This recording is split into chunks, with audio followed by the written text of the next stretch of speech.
Imagine you just got home late, exhausted from work, dinner was whatever you could reheat in the microwave, and your brain feels like it's running on fumes. If you have loved ones, you're probably going to want to give your wife and offspring some attention first, but then after that, you might get a chance to drop into your chair for some gaming.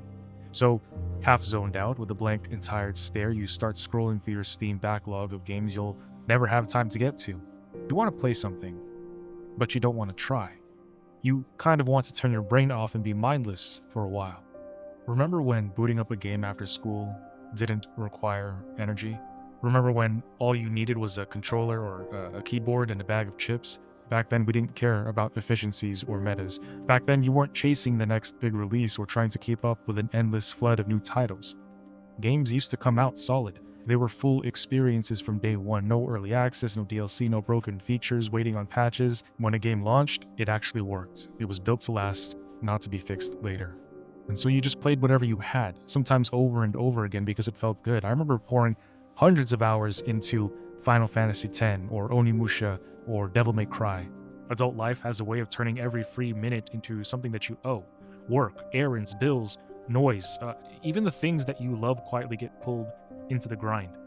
And that's why I think it's important as gamers for us to remember that if we're in this situation and we're feeling the burnout, the exhaustion, the fatigue, whether it's in life or with the games that we have on the market today, it's important to remember that there are single player, easy games that can provide a lot of impact and value for you.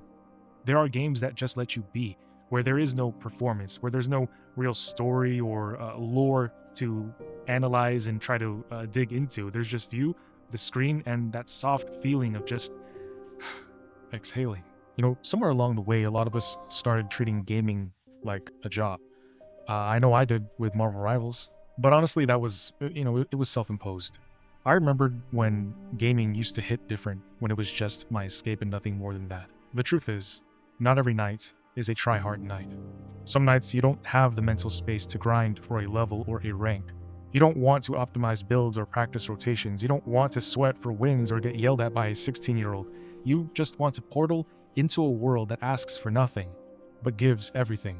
And that's perfectly okay. There's nothing wrong with wanting to be in a place, playing a game every now and then, that just automatically hands everything to you. That's completely fine. And that's the lost magic of simple games. They do the heavy lifting for you, so that you can kick back, relax, chill, drink that nice cold beer, and remember how life is good. I like when I can jump into a game and then easily jump back out with nothing tied to it. Like sometimes I play Marvel Rivals and I go on a heavy loss streak and I just feel like complete crap. You know what I mean? Or, I'm stressing about a certain boss in Dark Souls or Elden Ring or Sekiro, and I'm like, damn, I can't, continue my day. I'm going to keep thinking about, man, I got to beat this boss. But, these easy games don't make you feel badly. You don't feel left behind, and you don't feel like you're missing out or you're not making progress just because you're simply exhausted from, everyday life. I really think we do need more simple games these days. Games that remind you that it's fine to just chase nothing, to, just have fun without having to invest so much into the game.